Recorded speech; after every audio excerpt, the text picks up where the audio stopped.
होगी। हेलो दोस्तों, मैं हूं मोनू और आप देख रहे हैं मोनू मनोरंजन टीवी पर टीचिंग लर्निंग सीरीज। दोस्तों, आज मैं आप सभी के लिए अम्ल यानी एसिड पढ़ाऊंगा। इससे रिलेटेड जितने भी क्वेश्चन इंपॉर्टेंट बनते हैं वो सभी बताऊंगा जो हर एग्जाम के लिए इंपॉर्टेंट होता है, चाहे वह किसी तरह का एग्जाम क्यों ना हो, इससे क्वेश्चन पूछ ही जाते हैं। तो चले इस वीडियो को आगे शुरू करते हैं और ध्यान से इस वीडियो पर बने रहें, आपका क्वेश्चन सभी सॉल्व हो जाएंगे। देखिए, वो अम्ल होता है। अम्ल है क्या? अम्ल वह पदार्थ है जो जल में घुलकर हाइड्रोजन आयन प्रदान करता है। यानी जो जल में घुलकर हाइड्रोजन आयन प्रदान करे वही क्या कहलाता है? अम्ल कहलाता है। और इसका जो स्वाद होता है, इसका स्वाद जो है वो खट्टा होता है। यानी कि ये टेस्ट में कैसा होता है? खट्टा होता है।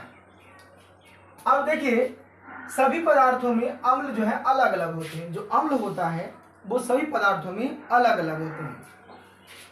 देखिए, अम्ल के स्रोत, अम्ल के कई स्रोत होते हैं।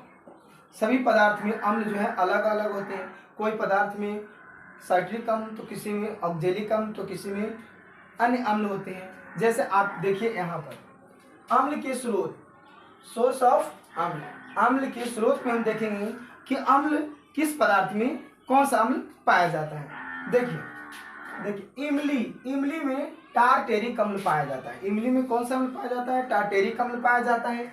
सिरका में एसिटिक अम्ल पाया जाता है। और मक्खन में ब्यूटेरिक अम्ल पाया जाता है। मक्खन में कौन सा अम्ल पाया जाता है? तो मक्खन में ब्यूटेरिक अम्ल पाया जाता है। और बिच्छू या चींटी, इसमें फॉर्मिक अम्ल पाया जाता है। दूध हो या फिर दही, इसमें लैक्टिक अम्ल पाया जाता है। नींबू में सिट्रिक अम्ल पाया जाता है। सेब में मैलिक अम्ल पाया जाता है। चाय में टैनिक अम्ल पाया जाता है। अमाशय रस हाइड्रोक्लोरिक अम्ल पाया जाता है। और टमाटर ऑक्जेलिक अम्ल पाया जाता है। अब हम देखें इसको हम याद कैसे करें, इसे याद कैसे करें कि आसानी से याद रहे। देखिए, इमली खाया और दांत को टटराया। यानी जब इमली खाते हो तो दांत क्या हो जाता है? कोठा हो जाता है और कड़कड़ाता है दांत। तो इमली खाया दांत टटराया मानी टारटेरिक अम्ल। सिरका यानी कि सिर जो है एसी में रखकर सोइए, सिर एसी में रखकर सोइए, एसिटिक अम्ल। मक्खन जो खाओगे वो ब्यूटी इसका बन जाएगा, वो क्या हो जाएगा? सुंदर होगा। देखिए, बिच्छू चींटी फॉर्मिक अम्ल। देखो, जब बिच्छू और चींटी काटता है तो क्या करता है? फोला बना देता है। इसलिए याद रखना है कि बिच्छू और चींटी में फॉर्मिक अम्ल पाया जाता है। दूध और दही दोनों में लैक्टिक अम्ल पाया जाता है। कितनों दूध और दही खा लो, जिस दिन तो लटकना है वो दिन लटक ही जाओगे। इसलिए दूध और दही में लैक्टिक अम्ल पाया जाता है।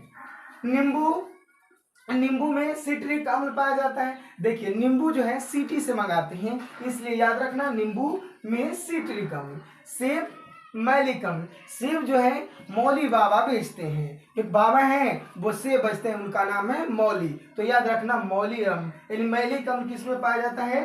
वो सेब में पाया जाता है। और चाय, देखिए चाय जो है टैनिक अम्ल, चाय में टैनिक अम्ल पाया जाता है। देखिए, अगर मूड फ्रेश करना तो हम लोग क्या कहते हैं कि लो चाय देने पी ले, मियाँ जो है टाइट हो जाएगा।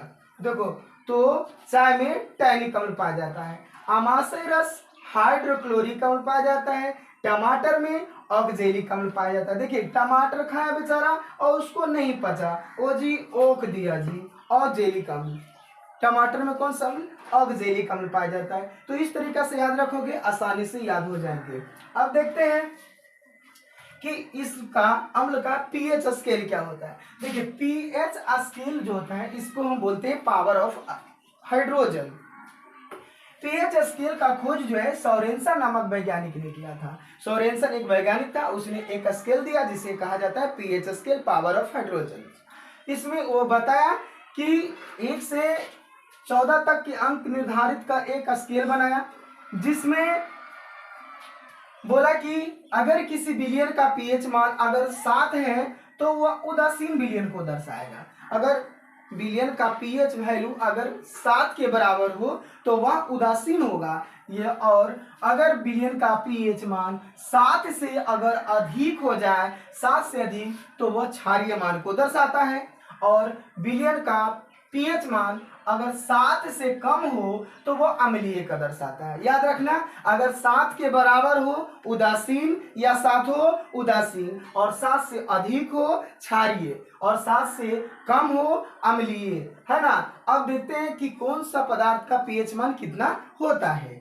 देखिए, जल का पीएच मान 7 होता है, मिट्टी का पीएच मान 7 होता है, नमक का पीएच मान 7 होता है, रक्त का पीएच मान 7.4 होता है, और दूध का पीएच मान 6.6, और टमाटर का पीएच मान 4.5 होता है।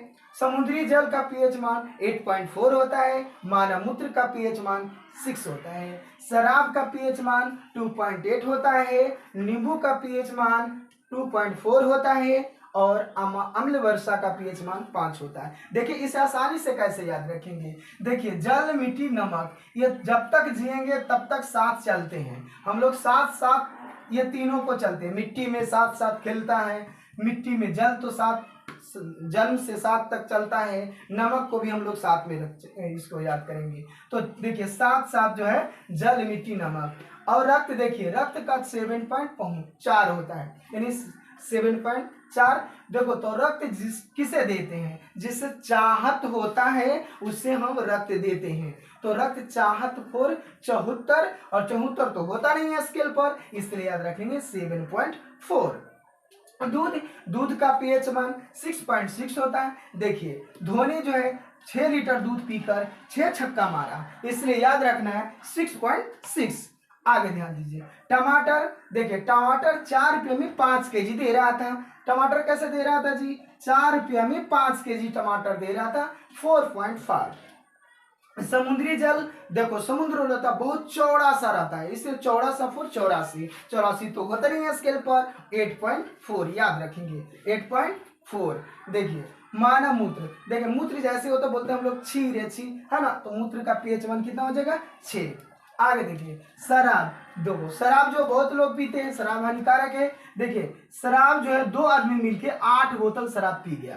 देखिए, 2 आदमी मिलके कितने बोतल शराब पी गया? 8 बोतल, यानी शराब 2.8, 2 आदमी मिला और 8 बोतल शराब पी लिया, इसलिए 2.8।